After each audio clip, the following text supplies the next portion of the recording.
It turns out I accidentally ground a perfect 3/64 radius.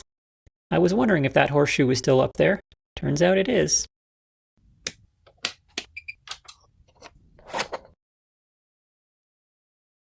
Hello Internet, my name is Quentin and this is Blondihacks. I'm working on the Pennsylvania A3 switcher this week, and it's a very exciting milestone in this project because I'm finally working on something that isn't the boiler. I know, it's very exciting. We're going to make some actual old-fashioned machining chips on this thing, and I'm going to start by building the wheel sets for the tender. The way the book is structured is that Kozo has you start at the back with the tender and basically work your way forward using the same logic that car builders use by starting with the passenger side. You start on the area that's less important, and as you get forward to the important part, you're better at all of the skills that you're going to need to build that thing. So I'm following the book in that order now that I've finished the boiler. So I'm going to start with the tender, and let's make some wheel sets right now. My first non-boiler goal for the locomotive is to get the tender into a rolling chassis. So that's wheels, suspension, and frame for the tender. To that end, I'm starting the same way I did with the boiler, which is to photocopy the relevant sections of the book and put them into a binder so that I can keep the book clean and scribble notes and stuff on the drawings. That was super helpful on the boiler, so I'm going to keep doing that. Next, I gathered up all my materials. I had to order a few things, but actually viewers have sent me a lot of materials over the years, and I've actually had a lot of this kind of stuff on hand from other projects because we're into the basic brass and stuff. All the stuff with red labels was actually sent to me by a viewer who started the tender and wasn't able to finish it. So I've had lots of donations like that, which has been really helpful, including, spoiler alert, the main drivers. Yeah, that's what this is. I've had multiple viewers actually send me machined sets of drivers that they've done for this locomotive, and I'm going to be using this set here. They're really beautifully machined, but mainly why I'm here is because I want to talk about train wheel geometry before we get started. It's helpful to understand what I'm going to be doing. Like me, I'm sure when you were a kid, you looked at trains and said, oh, the wheels have little flanges on the back, and that's what keeps them on the rails, and that's how trains work. Well, like almost everything you learned as a kid, that's completely wrong. Or at least 98% wrong. The tread of the wheel is not square, it's in fact a cone.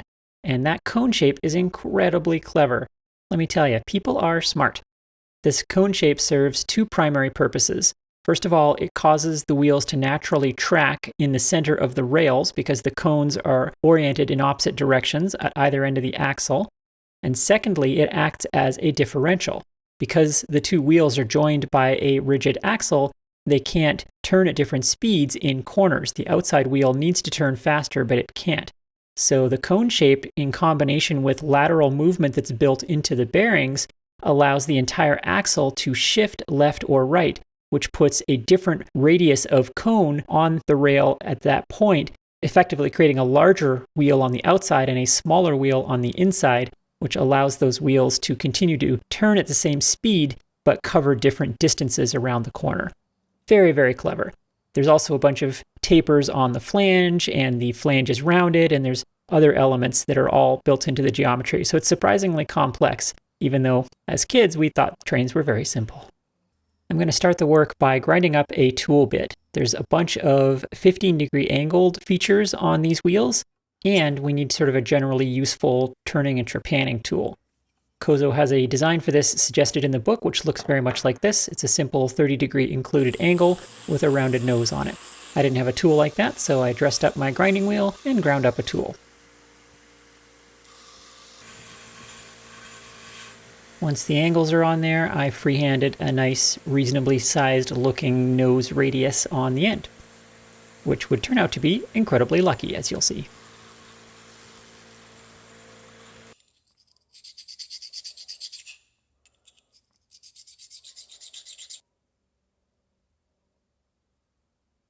All right, let's make some wheels. For material, I've got this steel round bar, and this is 1215 steel, which is a new one for me.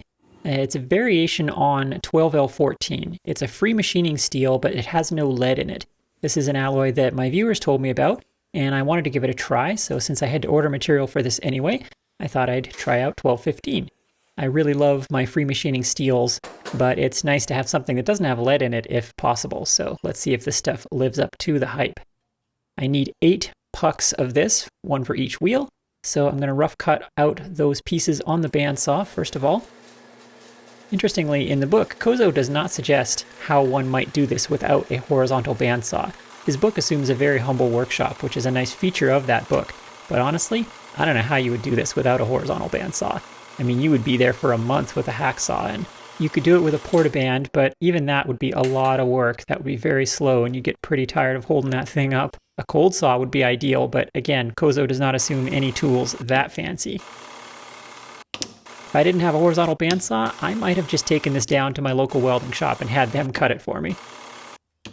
Okay, let's make first chips. Well, first non-boiler chips on the locomotive. Very, very exciting. For each wheel, we need a reference face. So of course, I'm going to start by facing the front of the stock, as is tradition. Now, this is an exercise in mass production. So everything that I'm doing on this first wheel, I'm going to be noting all of the DRO positions and generally refining my order of operations as we go. Now, Kozo gives you an order of operations in the book, which is actually excellent. So I am following that. This 1215 is machining beautifully, I have to say. Doesn't quite pass the Swarfy test, but I would say it machines almost as good as the 12L14, but has no lead, so I do like that. I think this might be my new go-to steel once I use up all of my old supplies. The first feature on the wheel is a recessed area known as the wheel plate. It's kind of a dishing feature in the center of the wheel. So I put a small center mark in there that's going to get removed later, and that's going to allow me to do some layout. The dimensions on this wheel plate aren't super critical. It's more important that all the wheels be the same. So I'm going to do this with layout and machine it to those lines, because getting the dimensions measured exactly right with these tapered surfaces is fairly difficult. So what I can do is sneak up on those lines, going to depth first and then easing my way out to the lines, and then I note the values on the DRO for X on the inside of the flange and the outside, and then I've got my dimensions for all the other 7 wheels. You could do the same thing with a dial indicator set on the cross slide, or judicious use of the hand wheel markings, managing backlash of course, but the DRO sure does make this a lot easier, and a lot easier to get all the wheels identical. This is a pretty aggressive trepanning operation in steel for a small lathe, so I'm taking fairly light cuts, 20 thou per pass, and working my way back and forth, going down a little bit at a time. The main trick is to stay well clear of the lines until you're at full depth, because with a tapered surface like this, it can be very difficult to predict where the top edge of the taper is going to land at final depth, and it's very, very easy to overshoot your lines. I did run into a problem on the second last pass, however. This is a trepanning operation, and the tool started rubbing on the outside of the curve right at the very end. Trepanning tools require a very specific clearance on the outside underside of the tool. As you see there, I just went back and ground that underside a little bit to make a curved clearance on the underside of the tool. Kozo doesn't mention this in the book, I think because he's using a smaller lathe and smaller tool bits than I am, so this particular radius probably clears with the tool bits that he's using. Once I'm at full depth, then I can feed out to my layout lines, but the lathe is running very slowly and I'm feeding very slowly because this is very likely to chatter, taking a big shaving like this in steel. But I do get away with that, and now that I've got that done, I've got my DRO values once again for the other 7 wheels. So I run through all 7 using that same technique, doing the back side of each wheel. These are the backs of the wheels that we're doing right now.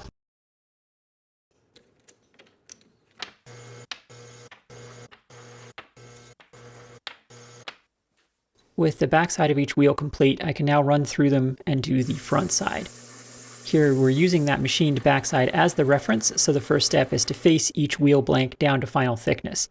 Once again, for the first one, I have to check and sneak up on it, but for the final one, I can set the desired thickness in the DRO once I know where that tool is relative to the face of the chuck, and the rest of them simply get machined down to the value on the DRO, and no measuring is required. Again, you could do this with a dial indicator on the carriage, but again, the DRO sure does make this easier.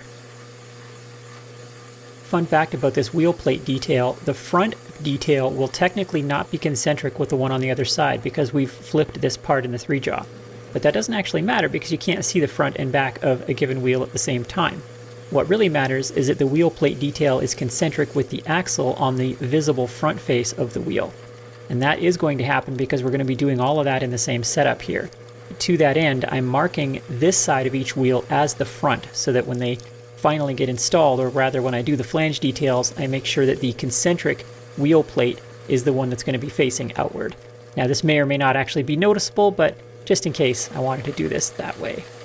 On then to the axle hole. This is done again without touching the part. Rather than running through all 7 with the wheel plate detail, we got to finish the axle hole before we touch the part in the chuck, lest we lose that concentricity. So center drill and drill to start. Then I go in with the boring bar, which is an intermediate step that you don't usually see me do on the channel because frankly it's most of the time not necessary. However, it does ensure absolute maximum concentricity. This is basically insurance against the center drill having wandered ever so slightly, because of course the drill is going to follow that, and then the reamer is going to follow what the drill did. So if you had any out of concentricity there from those 2 operations, the boring bar will fix that, and then you leave just enough material with the boring bar for the reamer to remove to clean up the surface, bring it to dimension, and that reamer will be perfectly concentric because the boring bar has ensured it. So that's a good technique for making the best possible wheel. Now I can run through all 7 blanks doing all of those operations. The next step in our quest for concentricity is to do the rest of the operations on a mandrel. That way the axle hole in the center will be the reference for all subsequent cutting. Arguably you could do the entire wheel on a mandrel, do the axle hole first, and then turn the wheel plate details and everything from this position. However, those wheel plates were a very heavy tool pressure operation, and a mandrel would likely not be rigid enough for this. I'm zipping through this because you've seen me make mandrels a million times. I do want to call out one really nice step though that I learned from Kozo. He suggests leaving the reference surface area of the mandrel oversize until after you cut the thread, and then cut the mandrel area down to final size. That's actually really clever because the threading die actually puts a lot of force on the mandrel, and it's entirely possible you might shift it a little bit in the chuck or even bend the stock a little bit, but that doesn't matter if you turn it to final dimension after cutting the thread. So that's a nice tip that I think I will be doing from now on. I want this to be a very close fit, so I brought it close to dimension and then brought it the rest of the way down with emery to make sure it's a very, very close fit on all 8 wheels. Normally you'd use something like a nut and a copper washer to protect the part to hold it in place, but I happen to have this knurled thumb wheel from an old project that had the right thread on it, so I just used this. The nice thing about using a very close-fitting mandrel is that now we can go back to running through all 8 parts with each tool. That's going to save a lot of time because tool setup for each of these subsequent steps is quite laborious, and you definitely would not want to do it all 8 times. The first operation is to bring each of the 8 wheels down to the largest diameter, which is the outside diameter of the flange. Once that was done, well, they're starting to look like train wheels, but this is the last time that I'll be able to do this because they're going to have flanges on them, and from this point on, they will only ever be able to sit on rails.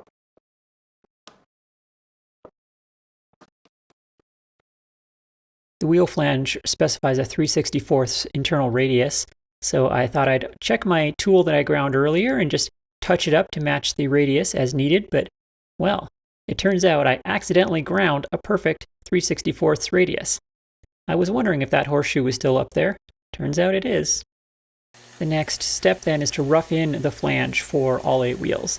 I start by turning it square, and the main goal is to establish the major diameter of the cone on the tread and the thickness of the flange. My approach is the same as I've been doing for everything else, which is to sneak up on the dimensions for the first one, doing a lot of cutting and measuring, and then note the DRO values so I can easily repeat those cuts for the other 7 wheels. So the first one always takes a while, but then the other 7 go pretty quickly.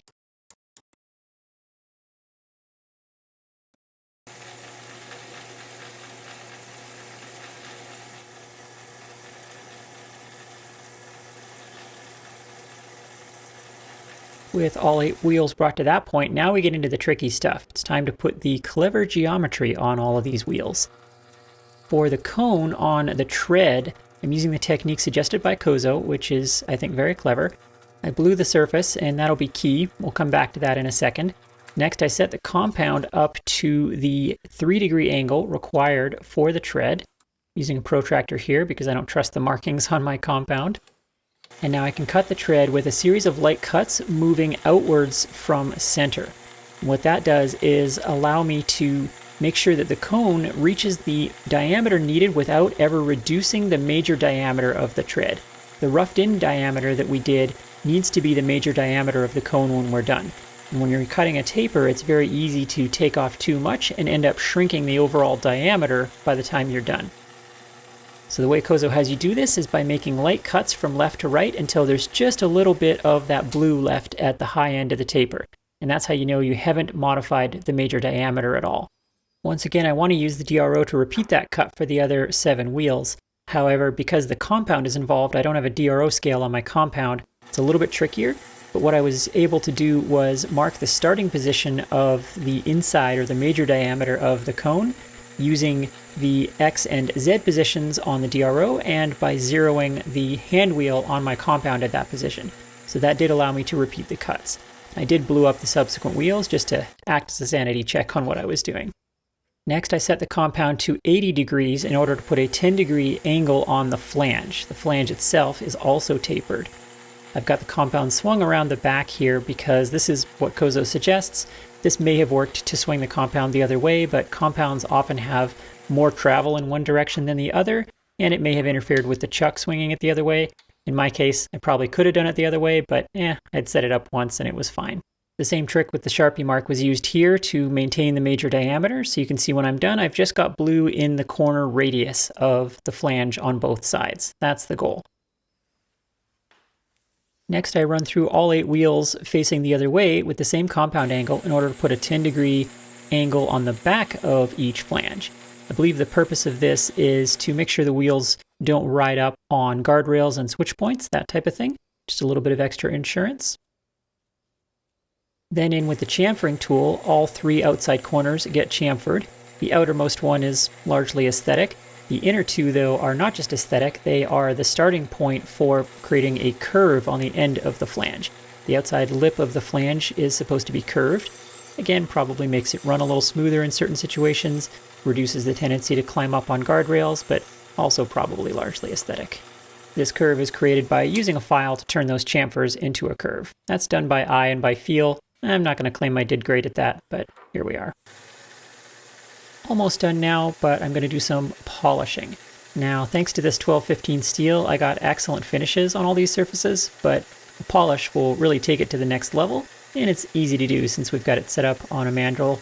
I'm polishing mainly the tread, and I'm also doing a light polish on the face. The faces are going to get polished again after painting, but I wanted to do an initial one on the front and back while we're here. I will say that polish definitely took the finish on these treads to the next level. It really, really shines. This is not just aesthetic. These wheels are mild steel and they'll be uncoated, so the tread will be subject to rust.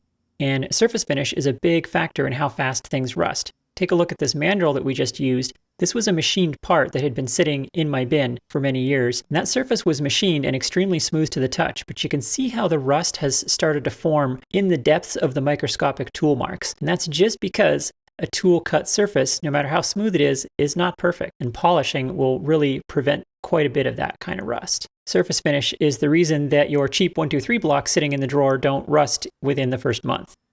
It's time for paint. In anticipation of that, I did a little paint test. I machined some discs and gave a test spray with some of the colors that I'd like to use on the engine. This is ceramic engine paint. This is basically the Canadian version of VHT. It's a high temperature ceramic enamel paint. I painted up these discs to see what the color was going to look like and check for durability. I have to say the durability is good. It didn't survive a razor blade, but I don't think any coating would, frankly. But in terms of general abrasion, it seems fine. It stands up to blunt things, plastic things, etc. There's no primer involved with this stuff, and I wasn't sure how strong it was going to be, but I think it'll be okay. We'll see. It's not the end of the world if I have to repaint these wheels in a couple of years because the paint's chipped off. The red that the store had happened to be a pretty good match for Canadian Pacific red, which is the livery this locomotive will ultimately be in. I bought a gloss and a flat black also, just to see what those are going to look like. I haven't decided exactly which blacks the rest of the locomotive will be in, but of course most of it is black. Then I had to tape up all of the machined surfaces on all the wheels, which I initially started doing with tiny little pieces, which was going to take forever, and finally figured out I can just put a big piece over the top and cut out the shape. This still took a while, but it was a whole lot quicker. You could arguably skip this step because any overspray is going to get sanded and polished off at the end anyway, but I think I saved myself a bunch of work doing this. I'm not sure. Off to Mother Nature's paint booth then to put this red where it needs to go. I apologize for the quality of this footage. It was blazingly hot and sunny this day, and there was no ISO low enough or f-stop high enough to get a decent picture. But you get the gist of it. This is what painting on the surface of the sun, I imagine, would also look like. This is supreme painting luxury, though, because the surfaces are fully recessed where the paint is, so we can flip the parts over and paint both sides in one session. When does that ever happen? That's the painter's dream. This paint dries to the touch in 3 hours and reaches full strength somewhere around 24 to 48. So after 3 hours, when the paint was still technically a little bit soft, I decided it was the best time to pull the tape off. That reduces the tendency of the tape to take any paint with it. Since removing tape from a painted object is one of the most satisfying things in the human world, let's just enjoy this in silence.